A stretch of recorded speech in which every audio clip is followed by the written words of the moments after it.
Hello guys, welcome back to FPL Pinnacle, the home for all things fantasy football Premier League. It's game week 27 and there's plenty of talk about the big decisions ahead, including transfers, captains picks and all important team lineup. It's been a very quick turnaround from the end of game week 26, so let's dive straight in.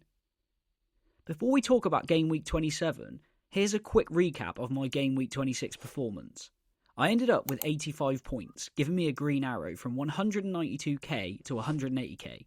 We had a solid performance from Mbeumo coming in with 14 points, and Isak scored 2 goals against Forest, leaving him with 13. And I don't even think I need to mention him these days, but Salah got a goal and an assist in their 2-0 victory over City.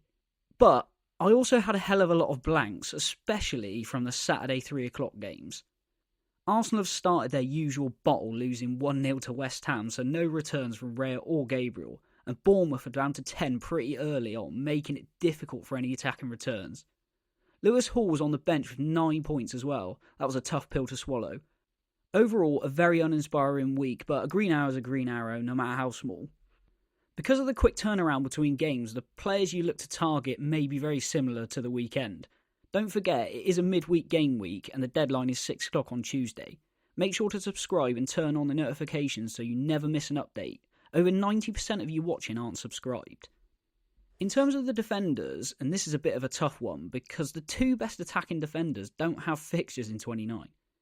Trent Alexander-Arnold and Munoz are clear of most other defenders in terms of their attacking data, both scoring in the past few weeks, but I wouldn't suggest bringing them in now if you aren't free hitting in 29. If, on the other hand, your strategy means you're free hitting in 29, then these are the 2 to go for.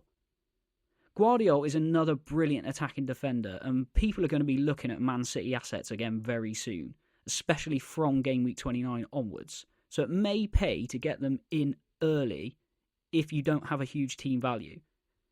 Kirkes is still a good option despite their loss to Wolves last weekend. The red card to Sabani didn't help, so I wouldn't look into that result too much. Speaking of Wolves, and they have a fixture swing coming up very soon. After Fulham, they play Everton, Southampton, West Ham and Ipswich, so the likes of Ait-Nouri might be a good option. In midfield, there are also some great options to consider. Jarrod Bowen has been in excellent form, scoring twice since he came back from injury, and they have Leicester at home this week, which is one of the best fixtures of all at the moment. He is pretty much playing as a striker for West Ham and is involved in most things going forward. The Bournemouth assets are still viable. As I said earlier on, don't look too much into the Wolves result. Ouattara is still playing up top and a great budget option, short to medium term, as long as Evan Nielsen remains out. And Clover is the penalty taker, so shouldn't be overlooked. And Mbeumo is due some returns and grabbed a goal and an assist against Leicester. The fixtures get slightly tougher going forward, but he's a good asset regardless of the fixtures. And just like Guardiola, Foden is always a threat. And with City's upcoming fixtures, he could be one to deliver for Pep going forward. After being knocked out of the Champions League, they can fully focus on the Premier League now, and the fixture congestion won't be a problem. Forwards are always a tricky one, and I don't actually think there are a lot of great options at this time. Cunha is one of the most informed, scoring in his past 3 matches, and my favourite to move to, but I'm between 2 options moving forward myself at the moment, and it involves Haaland. But I'll touch on that a little bit later, so stick around to find out. Isak got 2 goals against Forest, and I don't think he should be leaving anyone's team despite the tough game against Liverpool next, and the blank in 29. If you can navigate the blank by benching him, I would, especially if you have a lot of money tied up in him. Visser is another affordable option. He's been a consistent contributor in terms of goals and assists, so he could be a smart addition to your squad. Much like Munoz, Mateta is one of the better options if you are free hitting in 29, and you'll get the double in 32, but I wouldn't advise bringing him in if you aren't. Just go for Cunha. If you're a bit strapped for cash, Beto might be a good short-term option, scoring 5 in his last 4. It could be a purple patch though, because I genuinely think he's one of the worst players I've ever seen play in the Prem, but every dog has his day. Now let's get into one of the bigger decisions of the week, captaincy. It's between Mohamed Salah and Cole Palmer. Salah, as always, is a reliable choice with the potential to rack up massive points hauls, especially if Liverpool can get the win against Newcastle. However, Cole Palmer is another interesting option. He's been in terrible form returns-wise lately, but Chelsea are playing Southampton. Clearly Southampton is the easier fixture, but Palmer only has 1 goal and 1 assist in the past 6 games. That being said, Fantasy Football Hub does predict Palmer to outscore Salah. I could have seen this one being split pretty evenly until Salah's performance against Man City, and I can tell you now I think the swing is probably going to be massive either way. As we know, FPL can be brutal, and I wish I had a crystal ball for this one. Going into Game Week 27, I'm predicting a tough week for me with a lot of players playing each other.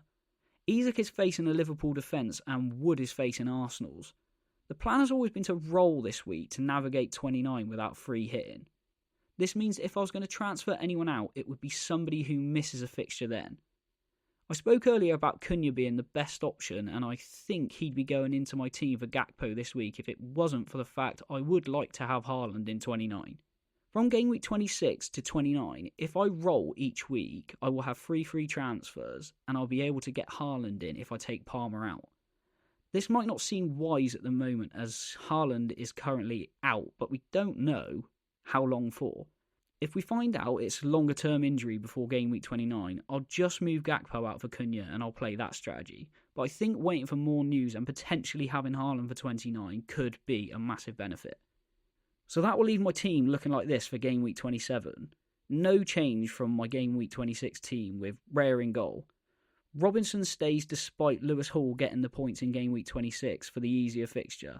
And Trent and Gabriel keep their places also, despite the fact I have a conflict of interest with my forwards.